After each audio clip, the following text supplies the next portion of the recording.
Magandang gabi po sa kanilang lahat. Magandang gabi po. Hindi ko kayo masyadong nakita dahil nasisilaw ako, pero okay lang. At una po ay pinasasalamatan ko ang aking mga kasamahan dito sa lahat ng konsyehal, sa lahat po ng kapitan na nakikisa sa ganitong kasayahan, sa lahat po ng mga kasamahan namin sa LGU at doon po sa munisipyo na nag-abala. Dito po sa lahat ng judges, sa lahat po ng mga DepEd at tiga-CHED, at doon po sa ating dalawang guest speaker, at doon po sa ating doktor na si Norman Bulaklak, at doon po lalong-lalo na sa napakagandang mensahe ng ating abogada, Attorney Emily Padilla. Maraming salamat po sa inyong pagdalo rito. At pinasalamatan ko rin po ang lahat ng narito na nakikiisa sa programang ito at doon po sa magugulong mga participant siguro natin at doon sa mga sasayaw siguro kayo mamaya o kakanta. Maraming salamat din po at mayroon naman yan. Hindi bali magulo basta masaya. Huwag lang po yung magkakasakitan. Konting ingat po. At wag po kayong mainip, sandali lang po ito. Mga 2 oras lang naman yung paliwanag ko. Sige po, hihiklian na lang natin, 5 minuto. Pag po 5 minuto, ibangin nyo na at nang sa ganon, bababa na ako rito. Ang grand finals po natin ay gagawin natin, kailan nyo ba gusto, makapasko o bago magpasko?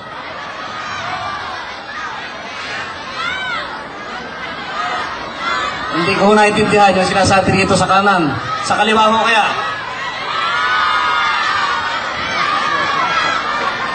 Pareho ko na kung hindi naintindihan. Sige po, makapasko na lang. At bakasyon po yun. Ngayon po, meron po tayong premyo dito sa ating ginaganap na paligsahan. Hindi po ito libre. Ang libre lang po yung mga judge.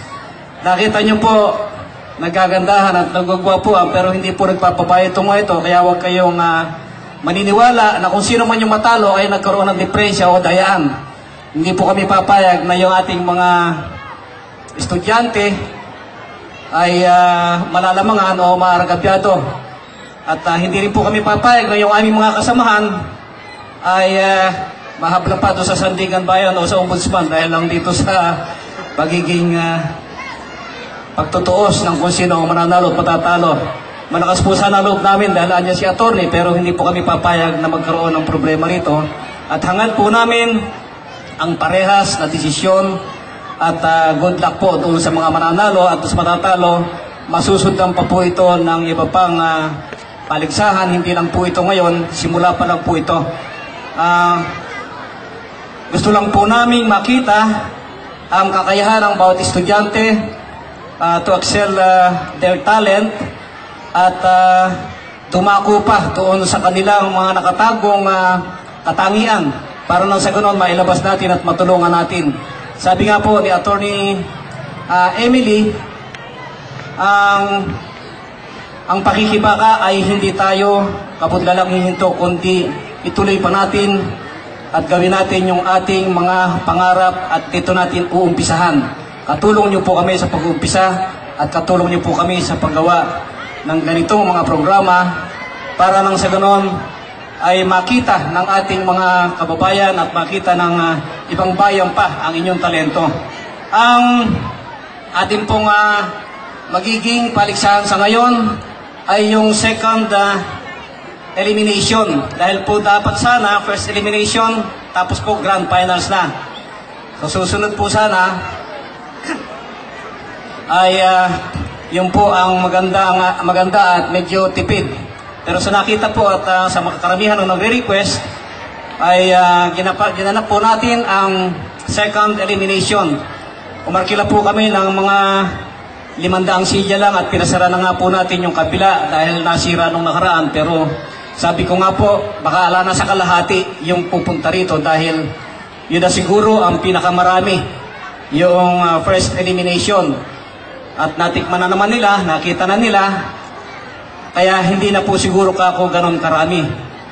yung po pala, mas marami pa yung una, mas marami pa itong pangalawa kaysa ron sa nauna. Kaya po maraming salamat sa pagkakapunta po nyo rito at palakpang po natin ang ating mga sarili sa pagkakaharap-harap natin ito.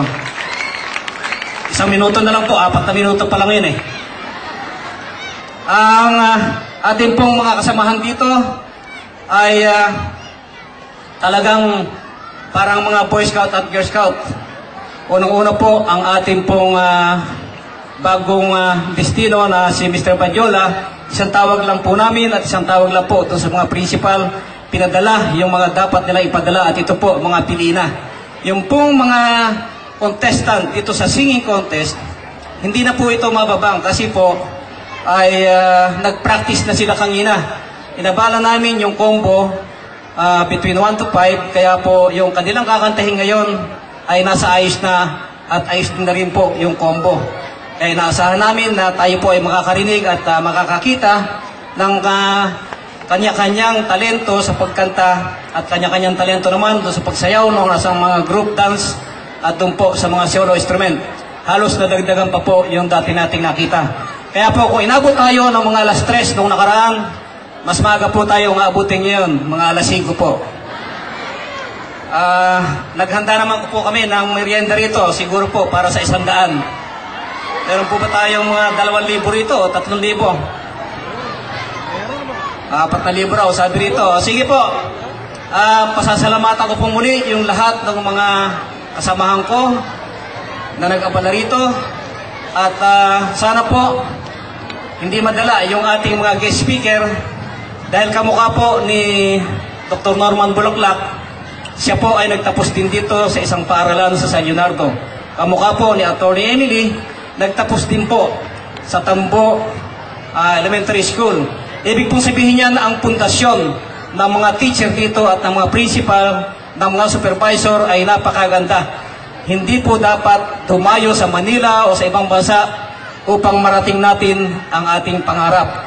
Kailangan lang po ang pagsisikap, kailangan lang po ang pag-aaral, kailangan lang po ang pagsubaybay ng ating mga teacher at yan po ay maasahan natin dito sa mga taong inimbita natin at pinakita po namin sa inyo ang kaibahan ng kanilang pagiging matagumpay na narating sa ngayon.